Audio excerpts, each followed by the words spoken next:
Ladies and gentlemen, welcome to this week's edition of Brain Gist. Today, I'll be talking to you about some of the important do's and don'ts of an epileptic seizure. I believe virtually everyone watching this video would have seen at one time or the other someone convulsing right in front of their eyes. So, what are the things you should do or should not do if you're witnessing a seizure? So first of all, I'd like to welcome you warmly back to the channel for returning viewers. And for those of you who are watching for the very first time, welcome. This is Brain Gist.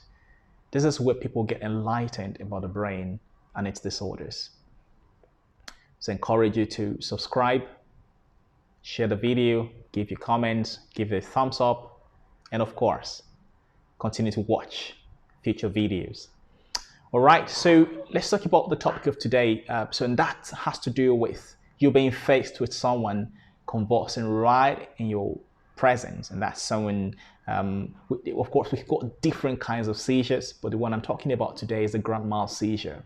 That's a very dramatic form, and that's the form of seizure that's most prone to abuse because of the fact that the bystanders want to, intervene, they want to help the individual, but what they do at such point could potentially harm the individual if they are not properly informed about what they should be doing. So what happens in this scenario is you have an individual who suddenly lets out a cry, falls, stretches, and begins to jerk or thrash their heads and their limbs and begin to foam from their mouth with their eyes rolled upwards. So the first thing you need to do to know as someone who is a bystander witnessing such an event is that you should not panic. Do not panic, because this seizure is going to end most of the time within 2 minutes.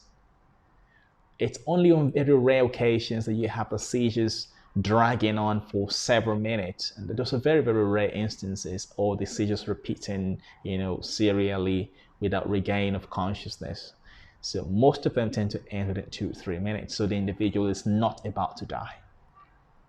So then the second thing is you need to check the surrounding of the individual.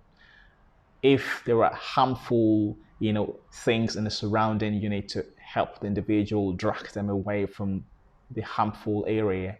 Is there fire nearby, or is there water nearby? Then you need to drag them away from there. Or are there stones that they can potentially thrash their heads on and get their brains injured? Then you might need to drag them away from there, or if possible, slot something soft beneath their heads if that's possible. Something like a piece of clothing or so that they don't injure their heads or brain in the process. And the next thing you could do is to turn them on their sides so that whatever foam is coming out of their mouth, they do not aspirate it, and it can easily drain when they're on their side. Under the effect of gravity, it drains from the corner of the mouth and then drains outside. And then there's a common practice which some people in some parts of the world tend to do, and that's putting like a spoon or a hard piece of material, wood or so, in between the teeth, just to stop the individual from clenching their teeth during a seizure, because it's believed that if you let such individuals clench their teeth, then they might potentially die or so.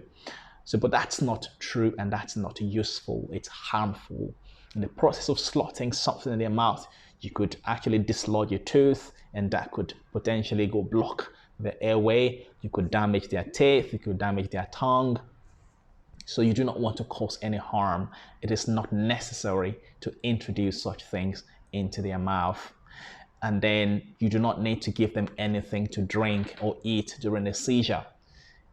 Regardless of your intention or what you think is going on, something people might think, oh, let's give him water, let's give him some herbal medicines to stop the seizure. The seizure is going to stop on its own, because such an individual is having that kind of seizure at that point in time is not conscious.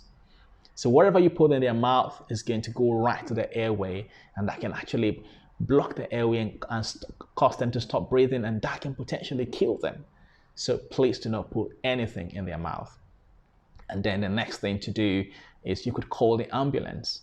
So the ambulance can help take them to the hospital, or if you're in an area or in a place where you don't have access to the ambulance, then you could actually arrange for a vehicle to convey them to the hospital. Now, occasionally, most of the time after the seizure ends within 2 minutes, they tend to sleep off, they become exhausted and confused, and they don't stand up, they sleep off. And that can last for about 15 minutes or so before they recover full consciousness.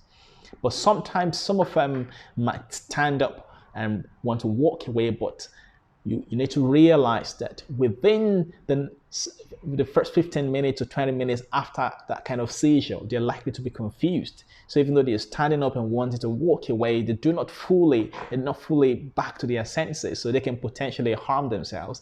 They might run into a vehicle or so.